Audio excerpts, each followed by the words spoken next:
Radio Educación es la primera radiodifusora educativa y cultural de México.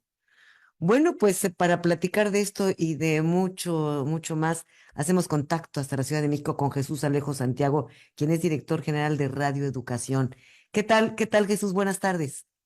¿Qué tal? ¿Cómo estamos? Muy buenas tardes. Muchísimas gracias por este espacio.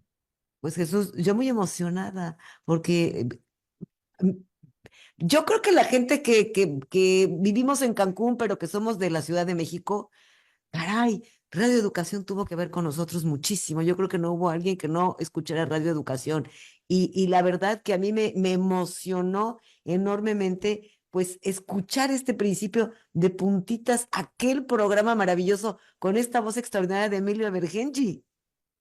Dos figuras emblemáticas de nuestra emisora, Patti, si tomamos en cuenta que Radio Educación dentro de su programación ha tenido la oportunidad de impulsar nuevos formatos y nuevas maneras de acercarse a las audiencias y de puntitas, sin duda ha sido uno de los programas más seguidos a lo largo de la historia. Estamos hablando de los 80s, 90s de este programa, la etapa más importante de este programa que estaba dirigido a los niños, que era con el que nos levantábamos en esos momentos para poder ir a la escuela. Y aún hay emisoras de diversas partes del país ¿Mm? que la siguen retomando. Eso te habla de la importancia que tiene este espacio y la voz de Emilio Bergenji. Hace más de 10 años que falleció nuestro queridísimo amigo Emilio Bergenji y se le sigue recordando y sigue siendo una voz, un tono que en cuanto escuchamos decimos, ese es Emilio Bergenji, Sí. aquel que escuchamos en programas como de Puntitas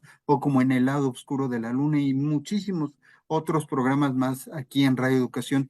Y una de las cosas que quizá me gustaría comentarte con respecto a este comentario que acabas de hacer es, toda la gente, bueno, no toda la gente, exagero en ese sentido, por supuesto, pero hay mucha gente de la que ha hecho radio que de una u otra forma encontró su vocación en radio educación, sobre todo los que nos hemos dedicado a los medios públicos, porque ya sea aquí conocimos cómo era una manera distinta de hacer la radio o empezamos a escuchar la radio y nos enamoramos de este maravilloso medio. Y eso creo que sí hemos encontrado en distintas partes de la República cuando hemos tenido la oportunidad de tener contacto con esta gente que hace radio hoy día, Pati.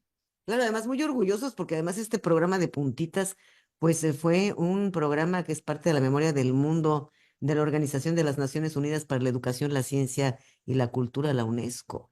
Así es uno de los programas que tenemos como parte de este listado. El otro son las grabaciones que hemos hecho también durante casi 4 décadas del encuentro de jaraneros allá en Tlacotalpan, Veracruz.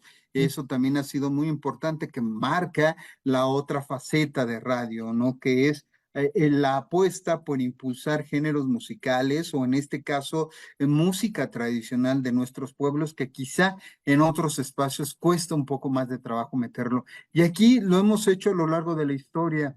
Otro de los ejemplos en este sentido, como para notar, es la trova en los 70s, 80s, no hubiese tenido la misma importancia o cuando menos los mismos foros para poderse impulsar y tener esta difusión que tuvo de no haber existido en su momento Radio Educación, porque aquí encontraron su casa y aquí lograron difundir muchas de estas aportaciones de lo que Claro. hoy cantamos de manera cotidiana. A ver, la trova, y hablando de la trova y demás, yo no sabía, pero Alfredo Citarrosa fue locutor de ustedes, Fue colaborador, de alguna manera. estuvimos haciendo trabajos con él en la década de los 70. Recordemos, acaba de cumplir incluso el 50 aniversario de varios levantamientos en el sur de nuestro continente.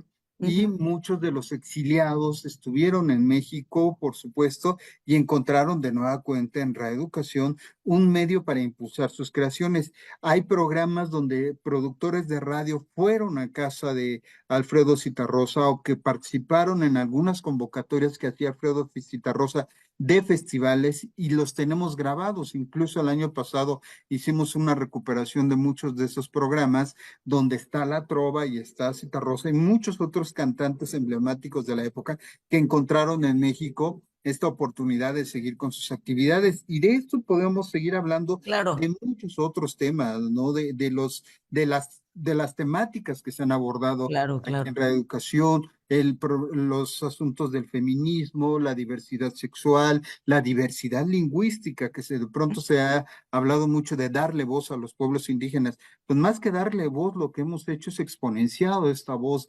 amplificado de una u otra manera para que más personas las escuchen y con esta variedad además de lenguas que definen a nuestro país y que le dan esta riqueza cultural que también nos describe ante el mundo. Jesús, este año son 100 años de Radio Educación. ¿Cómo inició? ¿Qué pasó? Mira, esta es una historia muy interesante. El 30 de noviembre de 1924 se dio el lanzamiento oficial de lo que en ese momento se fundó como un impulso de José Vasconcelos. Solo hablemos, es bajo la iniciativa de José Vasconcelos, el gran impulsor, el gran constructor de instituciones educativas y culturales en nuestro país, que pensó en ese nuevo invento como una gran oportunidad para, por supuesto, llevar la educación a un mayor número de personas, ampliarla de manera territorial. Y ese era el objetivo. Incluso se pensaba en hacer de esto una gran biblioteca hablada. Era el objetivo primordial. Surgió con las siglas CYE, Cultura y Educación, desde ese momento perteneciente a la Secretaría de Educación Pública. Por supuesto, luego vinieron años un tanto complicados, en los que teníamos transmisiones más o menos cotidianas, desaparecíamos por algunos meses, llegaba un nuevo funcionario y recuperaba la radio. Mm, Así se fueron dando estas actividades hasta 1968, ya cuando comenzaron las transmisiones ininterrumpidas de nuestra emisora de Radio Educación. Por eso es que estamos celebrando, incluso desde nuestro lema, estamos celebrando esta historia, que es, nuestro lema es una historia hacia el futuro. ¿Por qué? Porque estamos recuperando y valorando lo que nos construyó, las raíces que nos dieron sentido, pero al mismo tiempo planteándonos los desafíos, viendo hacia dónde vamos y cómo vamos a seguir aportando hacia las nuevas audiencias. Esto es lo que ha sido Radio Educación, una manera de acercarse al presente como un medio público sin dejar de honrar el pasado, pero al mismo tiempo observando hacia el futuro, a sabiendas de que ese es nuestro objetivo, que de una u otra manera tenemos que seguir pensando en las audiencias. claro. ¿Cómo influye la radio en la educación y la cultura?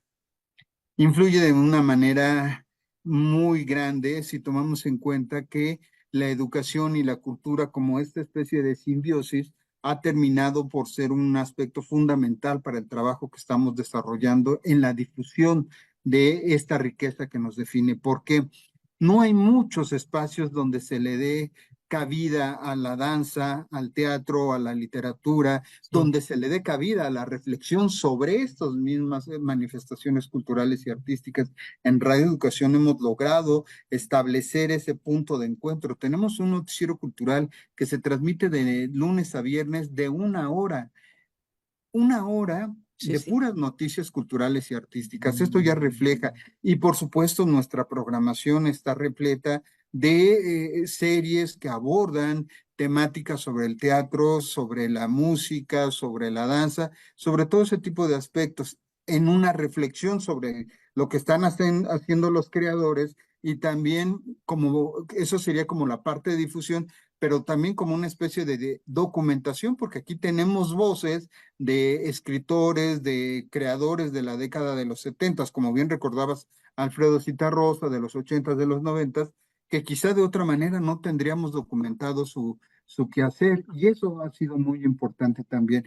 Esa es la trascendencia que incluso tiene el compromiso que establecimos con este centenario, que como te decía, es ver hacia el futuro, y el certamen de producciones radiofónicas, La Radio para el Futuro, ese es el objetivo que tiene, Patricia. Precisamente te iba a preguntar sobre, le iba a preguntar sobre esto, que ahora Radio Educación pues está realizando, perdón, una convocatoria para un certamen de producciones radiofónicas que se titula La Radio para el Futuro. Justo hablábamos del futuro, ¿no? Pero esto es para jóvenes mexicanos. ¿De qué se trata? ¿Cuál es su objetivo? ¿A quién va dirigido? ¿A qué tipo de jóvenes? ¿De qué edades? Estamos pensando en jóvenes entre 18 y 24 años de edad. No es no establecimos desde un principio de esta convocatoria que sean universitarios, aun cuando por supuesto en el rango de edad uno pensaría que son Ujú, universitarios los que están participando o los que podrían participar de este quehacer, sino más bien hay mucha gente que aún teniendo 18, 19, 20, 21 años, aprovechando incluso las herramientas con las que contamos en la actualidad, que están haciendo radio y que nos gustaría a nosotros escucharlos. Este es un trabajo que estamos haciendo con el Sistema Público de Radiodifusión del Estado mexicano a través de la red de Altavoz Radio, donde lo que queremos es escucharlos a ellos, darles un espacio dentro de nuestra programación para que en las dos categorías que hemos pensado que son producciones radiofónicas y producciones dramatizadas, puedan compartirnos esos espacios. Nosotros los podemos transmitir en nuestras emisoras y al mismo tiempo otorgarles especies de talleres, pasantías, como se la quiera llamar, donde podamos compartir la experiencia de medios que tienen, en nuestro caso, como Radio Educación, donde tenemos productores con 40 años de experiencia y que sin duda tienen mucho que aportar hacia las nuevas generaciones. Es como una manera ganar, ganar, de pronto digo yo, porque los jóvenes nos entregan su vitalidad, su claro. imaginación, su creatividad, y nosotros les aportamos la experiencia, el cómo hemos hecho nosotros las cosas a lo largo de esta historia. Sin duda, ese diálogo me parece que terminará por ser muy, muy importante. Jesús, tenemos muy poco tiempo. Rápidamente, ¿cómo se van a manejar estas categorías? ¿Cuáles son los requisitos o a partir de cuándo y hasta cuándo se pueden inscribir?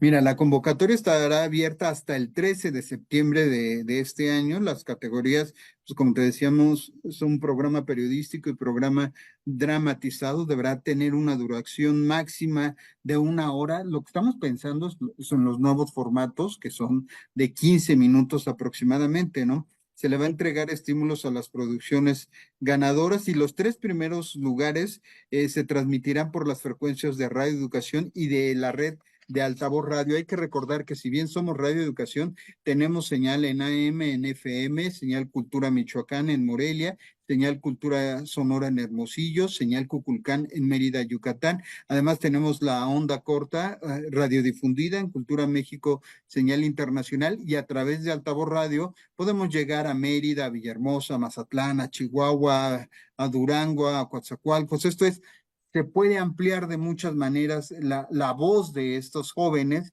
para que lleguen a un mayor número de personas y que también se sientan representados a través de un medio público, porque eso me parece que es fundamental. Cada uno de los medios tenemos nuestros objetivos y sabemos qué camino es el que estamos recorriendo, pero sin duda el de los medios públicos también tiene muy bien definido el que las audiencias, como en todas partes con los medios de comunicación, son fundamentales, pero también para nosotros es cómo ofrecerles esos contenidos a esas nuevas audiencias, sobre todo en los tiempos que vivimos, Patricia. Tiene que ser, tiene que ser perdón, estudiantes de comunicación o no necesariamente. No necesariamente, por eso insisto, no le Sí, pusimos que fueran universitarios, sino más bien jóvenes de nacionalidad mexicana entre 18 y 24 años claro. que les interesa la radio.